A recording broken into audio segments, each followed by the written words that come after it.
Introducing the Sauna 929 Ultimate Juicer. This is the world's first home single auger juicer made from stainless steel, solid stainless steel parts. Now, this is something people have been asking us for a long time, but designing and engineering and producing a stainless steel auger is a lot more daunting task than using the standard plastic parts in a juicer. So about 4 years ago, we sat down and we started talking about the idea of making a stainless steel juicer. We thought, what would we want ourselves in a stainless steel juicer? For example, materials. Do we want plated stainless steel, like some other manufacturers use in twin gear juicers, for example? Would we want solid stainless steel, where the parts are fully stainless steel all the way through, not a base metal with a plating over it? Would we want a mixture of plastic and stainless steel to save money or make it easier to produce?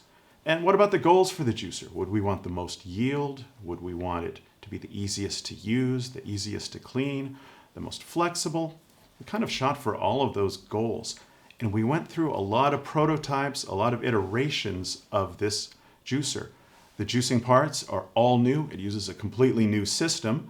And each of the parts actually went through a few different forms until we finally arrived at what we think is the best combination. So that's kind of the background of it. Let's take a look at the juicing parts and the design in more detail. Now, at first glance, you might look at the Sauna 929 Ultimate and say, that looks just like a Sauna 727 Supreme in chrome or metal. But actually, it's a completely different machine. And we took some ideas from the 727 that were popular with users. We also used the design of the 727 as an inspiration for a design of the 929. So you'll see some of the features carried forward. But let's look at the parts right now, starting with this here. This is the feeding tube and the juicing chamber. The design of the feeding tube was inspired by the design from the 727 because we feel that this is the most efficient, most effective way to get produce into a horizontal juicer. That is two different kinds of holes here. You have the standard hole. That's where you'll put bigger things like carrots, sliced apples, celery stalks, things like that.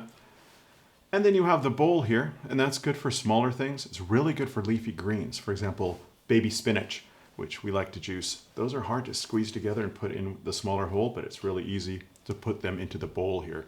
Berries, cherry tomatoes, all sorts of things like that. Also, some people like to slice up their larger produce because that can give a little higher yield. And with something like celery, for example, I like to slice that up myself and then put it into the bowl just to get a little bit more juice out of it. You're increasing the surface area. But with the 929, with this feeding tube, you have the flexibility yourself to do it how you want. Put them in whole or chop them up beforehand. Now, when you put stuff into the juicing chamber here, it's going to get chewed up by the big auger. It's going to get pushed up against a screen, and then the pulp comes out the end here. I want to show you this. Here at the end, we have a pressure regulation cap. This has markings from 0 to 3, and what this does inside is a nylon bushing. Let me show that to you here. It's nylon, it's food grade nylon. It doesn't come in contact with the juice. It only makes the chamber smaller. The only thing that would touch it is the pulp as it comes out.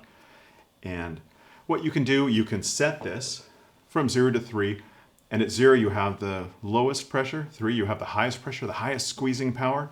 So for something that requires a lot of squeezing power like carrots, you set it to the max. For something that you want more gentle juicing like berries or citrus, you put it down at 0. Something like pineapple, you put somewhere in the middle. Again, it gives you the flexibility to juice more types of things.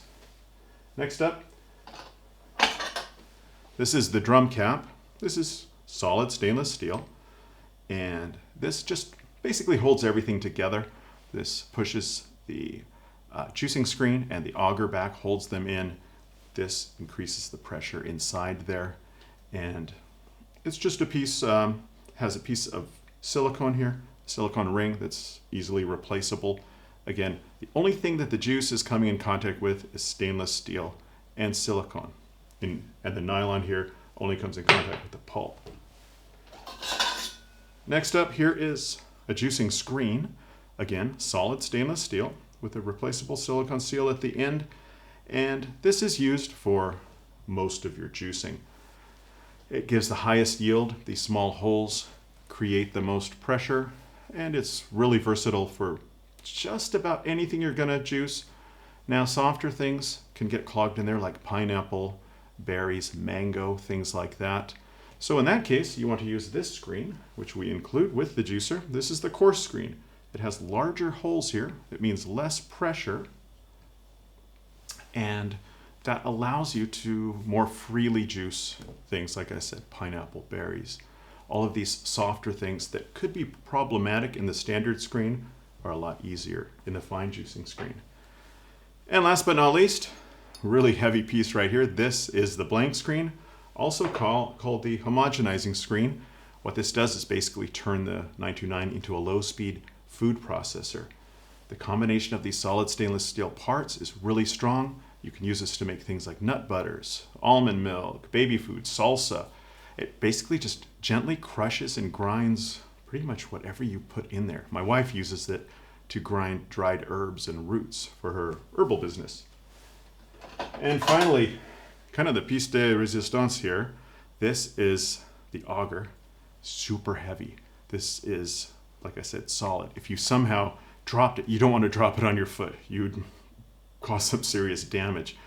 But if, say you hit it with a hammer or something, you wouldn't see a piece of stainless steel flake off, leaving something under it. Actually, it's forged solid stainless steel all the way through. The most hygienic material out there. Now, otherwise, like I said, the body itself is designed the same as the 727. It uses an upgraded version of the motor of the 727. We've bumped it up to handle the extra torque needed to move these heavy parts here. That means we've added steel and nylon gearing, adjusted the sensors and the software settings for the auto-reversed setting. This motor does have all those features of the 727, which was the world's most advanced juicer motor. Costs about 3 times as much to produce as any other juicer motor, now even more with the addition of the stainless steel gears in there. And what this motor offers you is a few advantages. First of all, it's got the variable speed here. Most slow juicers operate anywhere from 40 to about 100 RPM. You have 4 settings here, 40, 65, 90, and 120 RPM. This allows you to choose just the right speed depending on what you're juicing. Citrus, real juicy things, you can juice at a high speed. Leafy greens, things that have a low juice yield, you want to juice more slowly, more gently to press out the most juice. Now, in addition, it has the auto reverse feature. That means if you jam the juicer somehow, if you put a giant piece of beet maybe that's just too big to fit in and get stuck, the motor will detect that, it will stop, it will go into reverse to pull the piece backwards, then it will go forward again to chop it up as well. And it does have an unlimited operating cycle. That means you don't have to cool off the motor like with most juicers, anywhere from 10 to every 10 to 30 minutes. You can run it non-stop, just stopping to clean it from time to time. So that's kind of a look at all the features here. Now let's take a look at the accessories included with the 929. Here at Sauna, we always try to make the included accessories a little special, and we've done that with the 929 Ultimate as well. Starting with the pusher. Most juicers come with a plastic hollow pusher. We have here a solid hardwood pusher. It's got an ergonomically molded handle here, fits in perfectly. It doesn't quite touch the auger, so it's just a great way to make sure all the produce gets in the way it should. In terms of containers, juice and pulp containers, most manufacturers include pretty small containers, usually about a half-liter capacity. Here we have a pretty large 1-liter capacity glass, borosilicate glass. This is tempered, it's heat resistant, it's cold resistant, and you can fit a lot of juice in there before you have to empty it. We also include this. It's a fully stainless steel food grade sieve, and that's if you want to have the clearest juice possible. It'll filter out any tiny particles of pulp. Regarding the pulp container, it's our extra large stainless steel food grade pulp container. Really has 2 benefits. First of all, that size. That means you don't have to stop juicing so often to empty it, especially for things like beets or carrots that generate a lot of pulp. Also, that food grade stainless steel That just means if you're going to use the pulp for something else, you can be fully assured of the hygiene. If you want to dehydrate into crackers or put the pulp into muffins, things like that. And then finally, here's an optional accessory that's available for the 929. This is the Sauna 702 oil extractor, and it's designed to fit perfectly and use that powerful motor to make all sorts of cold pressed oils from nuts and seeds. So that's a look at the 929. Now let's see it in action.